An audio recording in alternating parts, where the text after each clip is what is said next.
Assalamualaikum warahmatullahi wabarakatuh. Selamat pagi anak-anak. Kita kembali bertemu dalam mata pelajaran Otomatisasi dan Tata Kelola Humas dan Keprotokolan.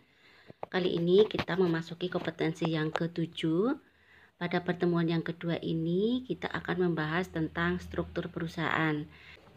Anak-anak, Ibu berharap kalian tetap konsentrasi dan semangat dalam mengikuti setiap pelajaran yang disampaikan oleh Bapak Ibu Guru. Baik anak-anak, silakan kalian perhatikan materi berikutnya. Pengertian struktur perusahaan.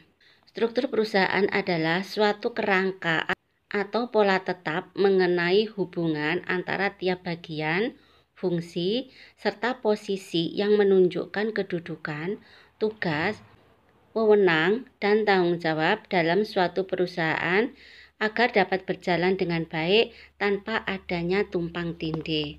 Pengertian struktur perusahaan dari para ahli. Menurut Robbins pada tahun 2007, bahwa struktur perusahaan itu adalah pengelompokan pekerjaan secara formal.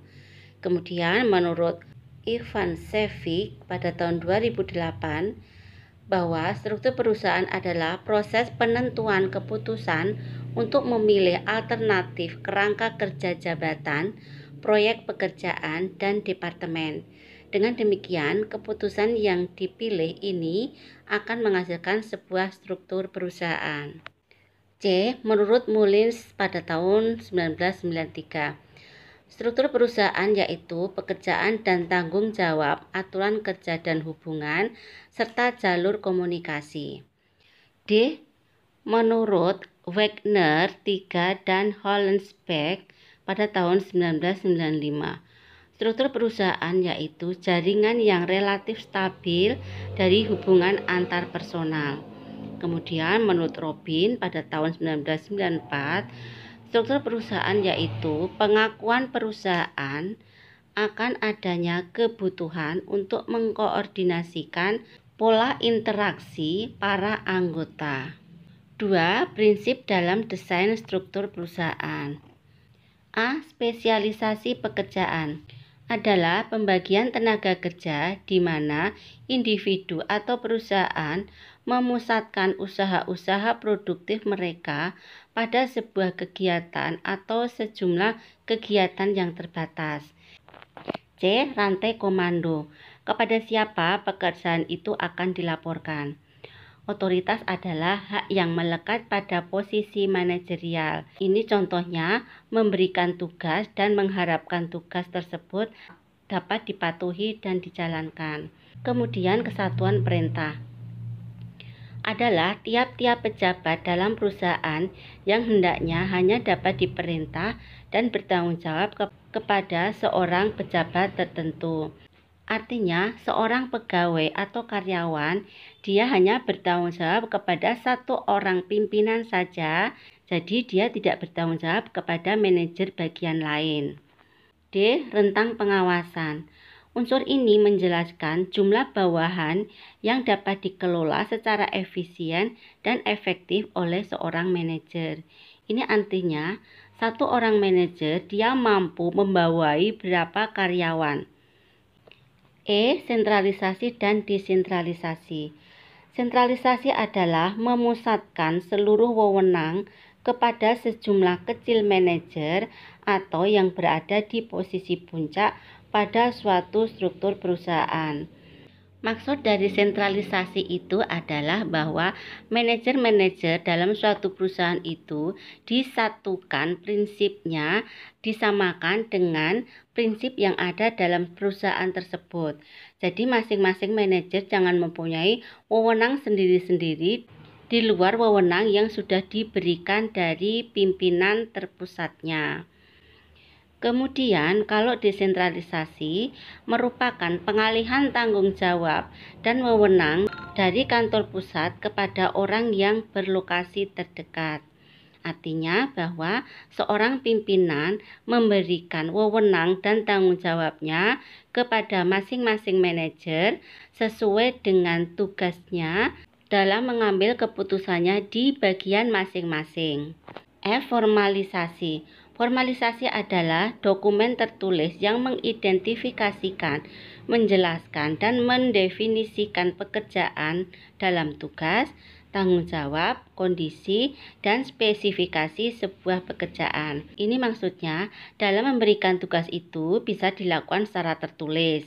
Kemudian dituangkannya ke dalam tugas-tugas tersebut, bentuk tanggung jawabnya, bagaimana keadaan pekerjaannya, dan dijelaskan spesifikasi pekerjaan yang dilakukan. G. Struktur dan proses.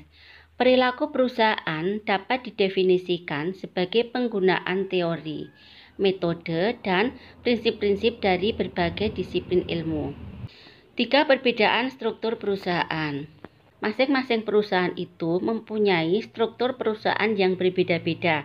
Jadi tidak harus sama antara perusahaan satu dengan perusahaan yang lain. Jika perusahaan itu lingkupnya besar, maka struktur perusahaan yang dibuat akan semakin besar juga karena pekerjaan yang dilakukan semakin kompleks. Tetapi jika perusahaan itu sedang masa berkembang atau masih kecil, maka struktur perusahaan yang dibuat bisa lebih sederhana lagi. Baik anak-anak, sekarang kita belajar tentang terjadinya perbedaan struktur perusahaan. A. Strategi perusahaan. Bahwa ada hubungan antara strategi perusahaan dan struktur yang digunakan untuk mencapainya.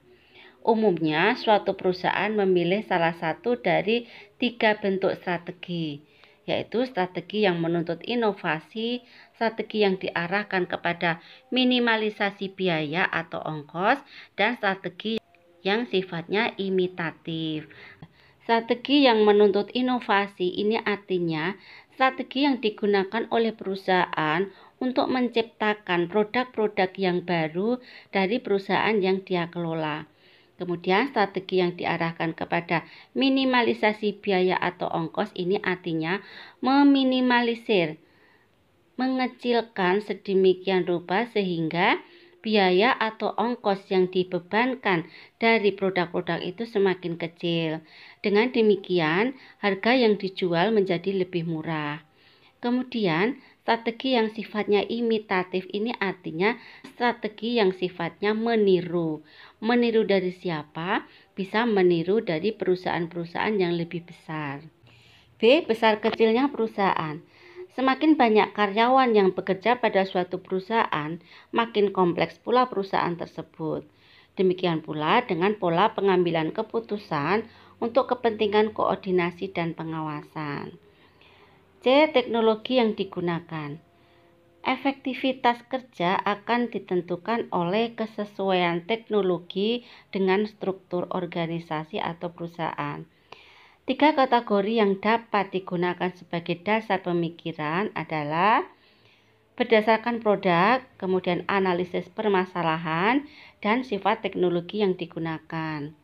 D. Kekuatan dalam perusahaan. Jika dikaitkan dengan struktur, seseorang dapat merasa satuan tempatnya bertugas penting.